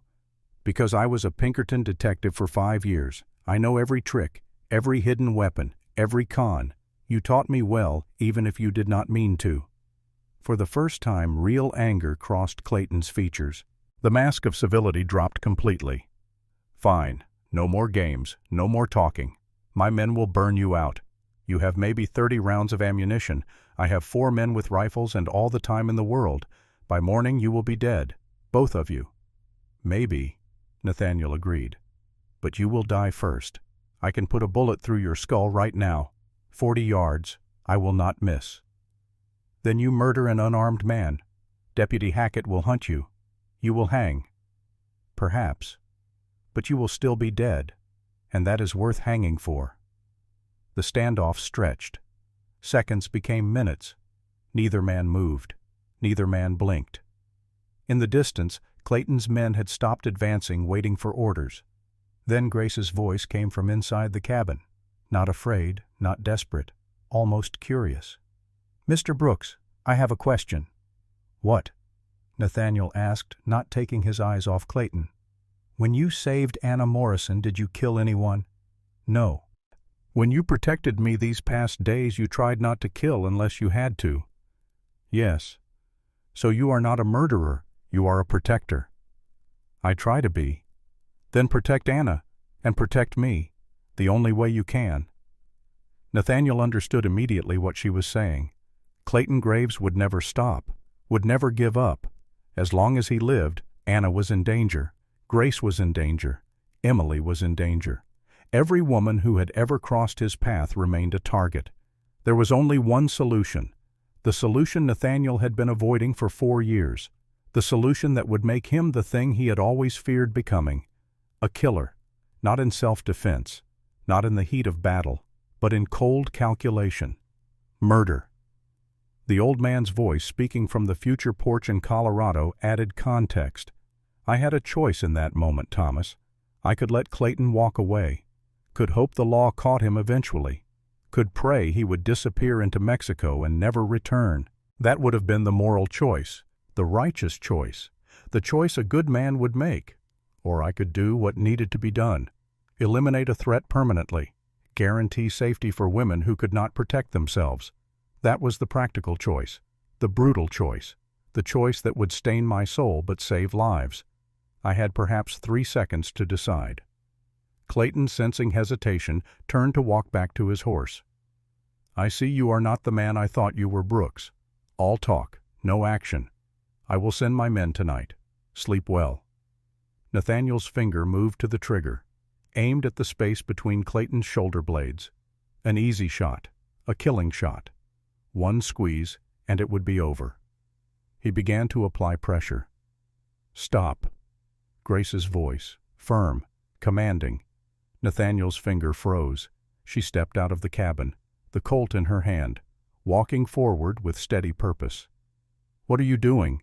Nathaniel asked. "Protecting you." She walked past him, walked toward Clayton, 20 feet, 15, 10. Clayton turned, surprised. His hand went to his pocket for the Derringer. But Grace was faster. She raised the Colt with both hands, aimed exactly as Nathaniel had taught her. Center mass, 2 rounds. "This is for Lily May, for Anna Morrison, for Sarah Winters, for every woman you broke." Clayton's hand cleared his pocket. The Derringer appeared. Grace fired. Once. Twice. Both shots hit. The range was point blank. Impossible to miss. Clayton staggered backward. The Derringer fell from his fingers. He looked down at his chest, at the blood spreading across his expensive suit, and his face registered something between surprise and resignation. He fell to his knees, looked up at Grace. "You," he gasped. "You are nothing." "No," Grace said quietly. "I am free." Clayton Graves collapsed face first into the snow, moved once, twice, then stopped moving entirely. The 4 men in the distance saw their employer fall, saw Grace standing over the body with a smoking gun. They mounted their horses and rode away. Without Clayton to pay them, without Clayton to give orders, they had no reason to fight. They disappeared into the twilight. Grace stood over Clayton's body for a long moment. The gun hung loose in her hand. Her breathing came fast and shallow. Nathaniel walked to her side. "Grace?" She did not respond, did not move. Shock was setting in, the reality of what she had done hitting her like a physical force. "Grace, look at me." She turned. Her eyes were wide, unfocused. "I killed him. I killed a man." "Yes." "I am a murderer." "No. You are a survivor." "Is there a difference?" Nathaniel took the gun from her hand gently. His voice was soft but firm. "Clayton Graves was drawing a weapon. He intended to kill you. You defended yourself. That is not murder. That is justice. The law will not see it that way. Maybe, maybe not. But we will face that when it comes. Right now, you need to breathe. You need to stay calm. Can you do that?" Grace nodded, took a deep breath, then another. Color began to return to her face. The shock was fading, replaced by something harder, understanding, acceptance. "He would have killed us." "Yes." "He would have killed Anna." "Yes." "I had no choice." "You had a choice. You chose to protect people who could not protect themselves. That is not a sin, Grace. That is courage." They stood in the snow as darkness fell completely. Clayton Graves lay dead between them and the cabin. In the distance, the sound of retreating horses faded to nothing. The world became silent except for the wind. After a time, Grace spoke again. "What do we do now?" "Now we bury him. Then we wait for the deputy. Then we tell the truth, all of it, and we hope 12 men on a jury believe us." The next morning they buried Clayton Graves in a shallow grave 50 yards from the cabin. The ground was frozen. Digging was brutal work. Nathaniel's wounded arm protested every shovelful, but the work needed doing. Bodies left in the open attracted predators, both the animal kind and the human kind. They marked the grave with a simple wooden cross. No name, no dates, just a cross.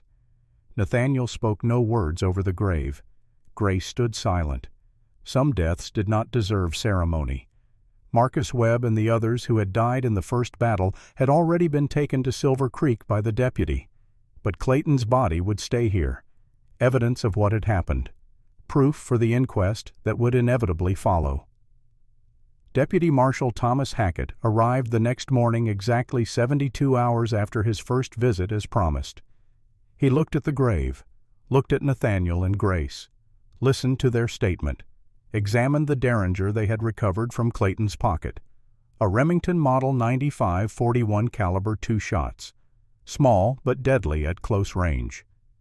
"He drew first?" the deputy asked. "Yes," Grace said.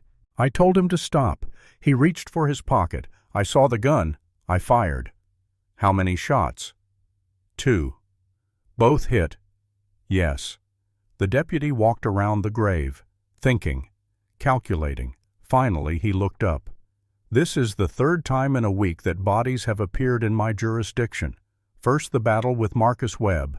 Now this. I am starting to think you two attract trouble." "We do not want trouble," Nathaniel said. "We just want to be left alone." Unfortunately, killing Clayton Graves is not the kind of thing that lets you be left alone. He had business partners, investors, people who might want revenge. But more importantly, he had a reputation, and reputations matter even after death. "What are you saying?" "I am saying there will be an inquest, a full investigation. The territorial governor has already been notified because Clayton Graves was wealthy and connected. You will both need to testify, and I cannot guarantee the outcome will be in your favor." Grace felt her chest tighten. After everything, after finally being free, would the law punish her for defending herself? The deputy must have seen the fear on her face. "But," he continued, "I can tell you this. When word gets out about what happened, about why it happened, you will have more support than you think. Clayton Graves was feared, not loved, and fear does not breed loyalty." He proved correct. When news of Clayton's death reached Silver Creek, the reaction was not grief but relief. Women began coming forward, first 1, then 5, then 20, each with stories of abuse, of fraudulent debts, of threats, of violence. Sarah Winters, the boarding house owner who had warned Grace to run, testified that Clayton had forced her into complicity through blackmail. He had evidence of her own past crimes, things she had done to survive years earlier. He had used that evidence to control her. She had wanted to help the women working for her, but Clayton's grip was too tight. Now that he was dead, Sarah had nothing to fear. She opened the real ledger, the one Clayton had kept hidden. It showed systematic fraud. Dozens of women cheated, hundreds of dollars stolen, years of lives destroyed. The inquest was held in Silver Creek's courthouse 2 weeks after Clayton's death, Judge Harold Morrison presiding. No relation to Anna Morrison, though the similarity of names was noted. 12 men sat as jury, all from Silver Creek or nearby towns, all familiar with Clayton's reputation. Grace testified first. She spoke clearly without emotion, recounting every detail. Her father's death, her mother's illness, the debt that had driven her to Silver Creek, the 3 years of servitude, Lily May's death, her escape, the blizzard, finding Nathaniel's cabin, Clayton's pursuit. She described the final confrontation, Clayton's threats, the Derringer, her decision to fire. "Did you want to kill him?" the prosecutor asked. "No, I wanted him to leave us alone." But he would not. He could not. Men like Clayton Graves cannot let anyone defy them. "So yes, I killed him. And I would do it again, because he was going to kill us, and he would have kept killing until someone stopped him." Nathaniel testified next. He explained his history with Clayton, the Anna Morrison situation, his resignation from the Pinkertons, his 4 years in hiding. He spoke about the night Grace arrived, the preparations they had made, the battles they had fought. "Why did you help her?" the prosecutor asked. "Because it was right. Because no one else would. Because 4 years ago I helped another woman escape Clayton Graves, and I swore if I ever had another chance to stop him, I would. Even if it meant killing. I did not want to kill. I wanted to defend. But yes, if defense required killing, then yes. Some men are too dangerous to leave alive. Clayton Graves was one of them." Sarah Winters testified, showed the real ledger, explained Clayton's operation, named other victims. The weight of evidence became overwhelming. The jury deliberated for 4 hours. When they returned, the foreman stood. "In the matter of the death of Clayton Graves, we find that Grace Hartley acted in lawful self-defense. No charges." Relief flooded through Grace. Nathaniel squeezed her hand. It was over, truly over. After 3 weeks of fear and uncertainty, the law had finally worked in their favor. But victory was not celebration. It was simply survival confirmed. Spring came to Wyoming Territory in 1884. Snow melted, grass grew. The land which had seemed so hostile in December revealed itself as beautiful and alive. Grace remained at Nathaniel's cabin through the winter, sleeping in the bed while he slept in the chair. Separate, respectful, 2 people learning to coexist without obligation or expectation. In March, Sarah Winters made an offer. "The boarding house is mine now, legally." Clayton's assets were seized and auctioned. "I bought the building with money I had hidden for years. I am converting it. Real boarding house, honest lodging, and I want to do more. Teach women skills so they do not end up like we did. Reading, writing, mathematics, things that give choices." She looked at Grace. "I need help. Someone who understands what these women have survived. Someone they will trust. Will you come back to Silver Creek, not as a worker, as a teacher?" Grace considered. Silver Creek held terrible memories, but it also held women who needed help. Women still trapped in lives they had not chosen. "I need to think about it." "Take your time. The offer stands." Grace discussed it with Nathaniel that evening. "What do you want?" he asked. "I want to help, but I am afraid." "Afraid of what?" "Afraid of going back. Afraid of those memories. Afraid that I will never be more than what Clayton made me." Nathaniel set down the book he had been reading, looked at her with complete attention. "Grace Hartley, you walked 4 days through a blizzard to save yourself. You learned to shoot in one morning. You fought beside me against 6 armed men. You killed Clayton Graves when he threatened people you cared about. You are not what he made you. You are what you chose to become, and you chose to be brave." His words settled into her like seeds into fertile ground. "Will you come with me to Silver Creek?" "No, that is your path. You need to walk it yourself, but I will be here.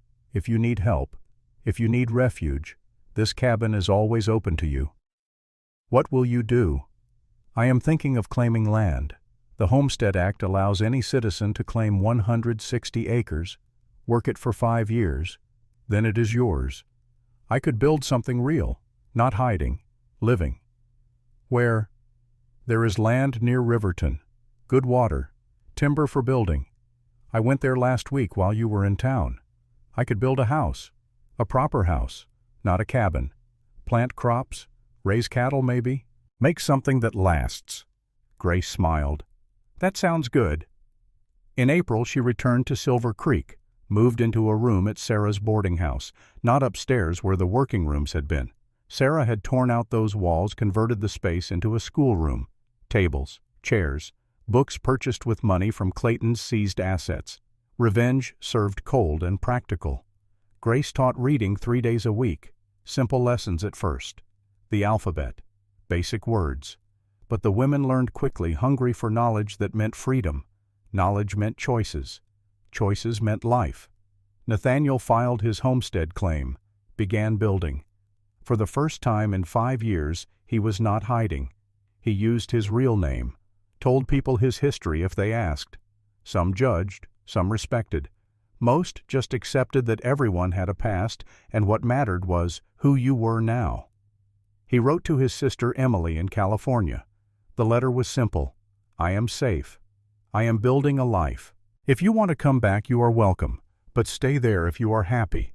Just know you have family here when you need it." Emily wrote back 3 months later. She would stay in California for now, but maybe someday. "Thank you for protecting me. Thank you for surviving."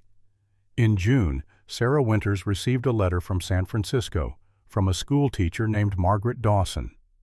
Anna Morrison, now living openly under a new identity, had heard about Clayton's death, heard about Grace's testimony.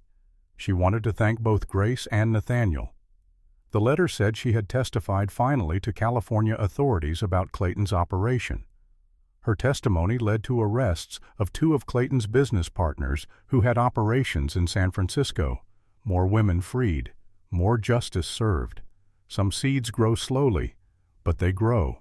In October of 1885, Nathaniel completed his house. 2 stories, 4 rooms, solid construction, room for a family someday, though he had no immediate plans. He built a barn, acquired 2 horses, planted winter wheat, started a herd of cattle, just 10 head to begin. Grace visited on Sundays. They ate meals together, discussed the week. She told him about her students. He told her about his land. Friendship deepened. Respect grew. Something else began to form. Neither could quite name it yet, but it was there. Possibility. In spring of 1886, Nathaniel asked a question. "Would you consider marriage?" Grace looked at him surprised. "Are you proposing?" "I am proposing a partnership, not romance unless that develops naturally, but a practical arrangement. You need stability. I need help running this land.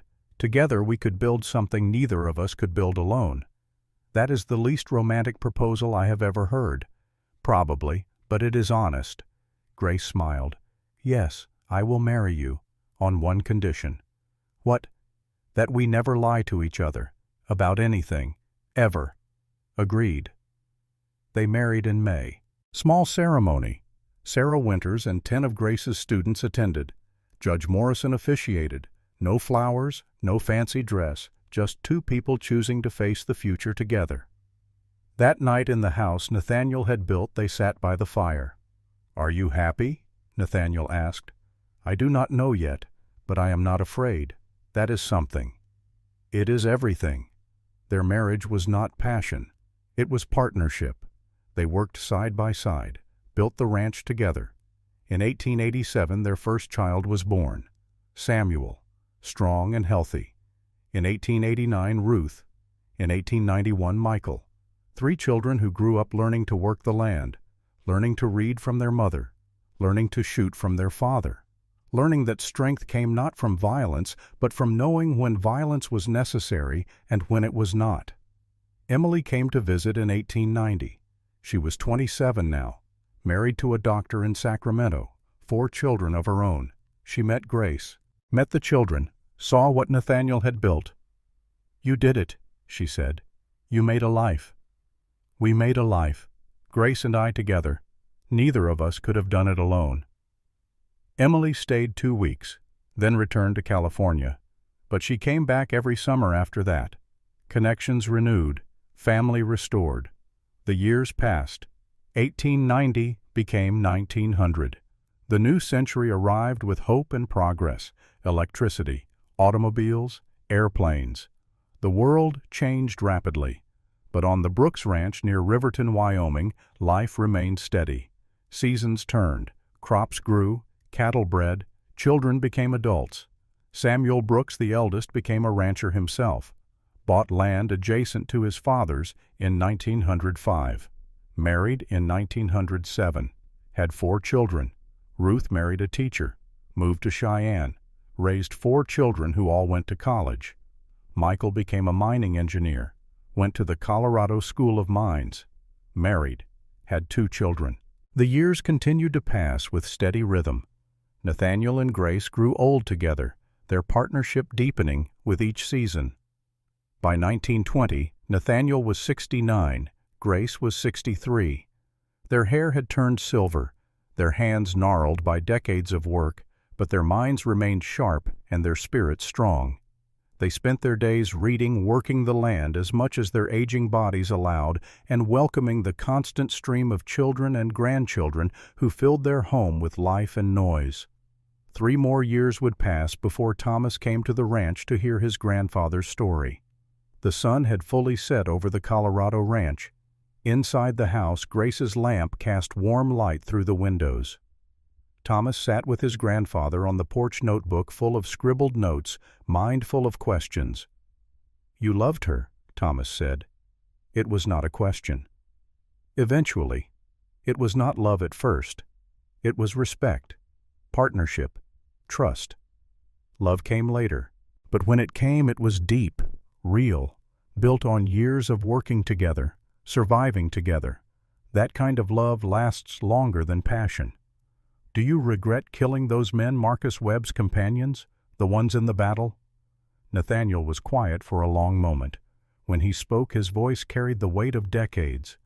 "Every day, Thomas, every single day. But I do not regret the choice. I regret that the choice was necessary. There is a difference. I do not understand. A man who kills without regret is a monster. A man who kills and feels nothing has lost his humanity. But a man who kills when necessary, who carries that weight, who understands the cost that man is still human, still moral. The guilt proves you still have a conscience." Thomas absorbed this, tried to imagine himself in his grandfather's position, could not quite manage it. "What was the most important thing you learned?" Nathaniel smiled, a soft, sad smile. "That worth is not given. It is claimed." Grace thought she was worthless because that is what men like Clayton taught her. But worth does not come from what others think. It comes from your own actions, your own choices, your own refusal to surrender. I also learned that strength has many forms. Physical strength matters, but moral strength matters more. The strength to do what is right when doing right is hard. The strength to protect when protection requires sacrifice. The strength to build when destruction would be easier. He paused, looked at his grandson.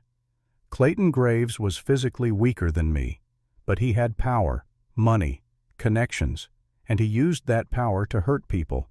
I had strength, training, weapons, and I used that strength to stop him.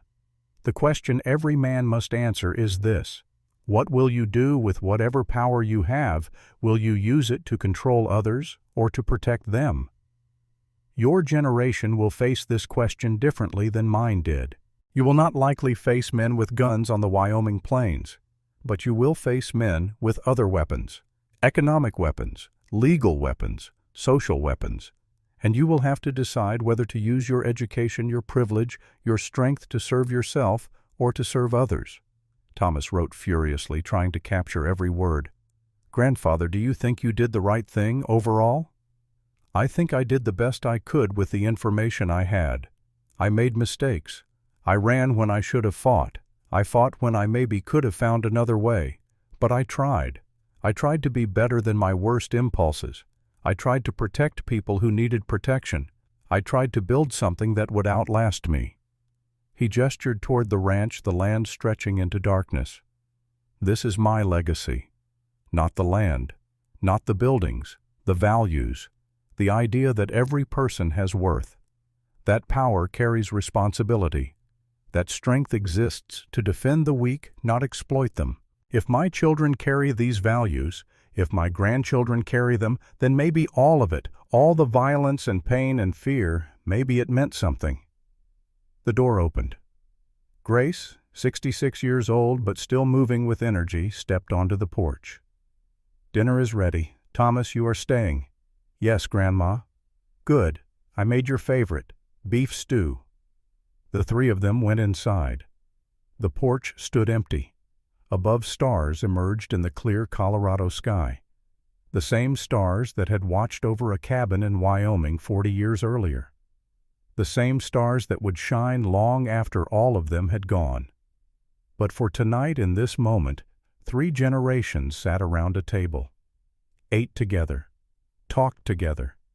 Connected by blood and story, and the values passed from old to young. Thomas looked at his grandmother. Really looked. Saw past the gray hair and aged face to the woman who had walked 4 days through a blizzard, who had learned to shoot in a single morning, who had killed the man who tried to own her. "Grandma," he said, "were you scared when you shot Clayton Graves?" Grace paused, fork halfway to her mouth, set it down, looked at her grandson with eyes that had seen too much but refused to look away. Terrified. But fear is not the opposite of courage, Thomas. Fear is the prerequisite for courage. You cannot be brave if you are not first afraid. The question is whether you let fear control you or whether you act despite the fear. Did you ever regret it? No, never, not for 1 second. Clayton Graves destroyed lives. If I had not stopped him, he would have destroyed more. Sometimes the world requires people to do hard things, not because they want to, but because no one else will. Your grandfather taught me that, not with words, with actions. He could have turned me away that night, could have sent me back into the storm, could have handed me over to Clayton. Any of those choices would have been easier. But he chose the hard path, the path that required sacrifice and risk, and that choice changed everything. Nathaniel reached over and squeezed his wife's hand. Even after 37 years of marriage, even after everything they had survived together, the simple gesture carried meaning. After dinner, Thomas prepared to ride back to town. Nathaniel walked him to his horse. "Thank you for telling me the story, Grandfather. Thank you for listening. Stories only matter if someone hears them, someone remembers, someone carries them forward. I will write this down, preserve it, maybe publish it someday. If you do change the names, protect the people who are still alive. Anna Morrison especially. She deserves her privacy." "I will." Thomas mounted his horse, started to ride away, then stopped, turned back. "Grandfather, one more question." "Yes." "If you had to do it all over again, knowing everything you know now, would you still open that door when Grace knocked?" Nathaniel did not hesitate. "Every time, without question. Because some choices define who you are, and I would rather be the man who opened the door than the man who turned her away." Thomas nodded, understanding settling into him like stones into a foundation. He rode away into the night. Nathaniel stood on the porch, alone for a moment, remembering. A cabin in Wyoming, a blizzard, a knock on the door, a woman with nothing except the courage to keep walking. A decision that had seemed small at the time but had rippled forward through decades. Grace joined him, slipped her hand into his. "What are you thinking about?" "About how one night can change everything. about how the smallest acts of kindness can grow into entire lives. Do you think Thomas understood? I think he heard. Understanding comes later. Maybe when he faces his own moment, his own choice between easy and right. They stood together in the darkness. Two people who had survived the worst the world could offer and had built something beautiful from the wreckage. Not perfect, not without scars, but real, honest, theirs. Inside the house, lamplight glowed warm. Outside, the night was cold but clear. Above, stars wheeled in their ancient patterns. Below, the earth turned, and somewhere everywhere people faced their own moments, their own choices, their own chances to be better than their fear. Nathaniel Brooks and Grace Hartley had made their choice 40 years ago in a blizzard. They had chosen courage over comfort, justice over law, each other over isolation, and that choice had built a legacy that would outlast them both. Not a legacy of violence, though violence had been necessary. Not a legacy of wealth, though they had prospered. A legacy of values, of dignity, of the radical idea that every person, regardless of their past, regardless of what society said they were worth, had inherent value that could not be bought or sold or taken. That was the lesson. The one Nathaniel had tried to teach Thomas. The one Grace had lived every day since leaving Silver Creek. The one their children and grandchildren would carry forward into whatever future awaited. The world would change.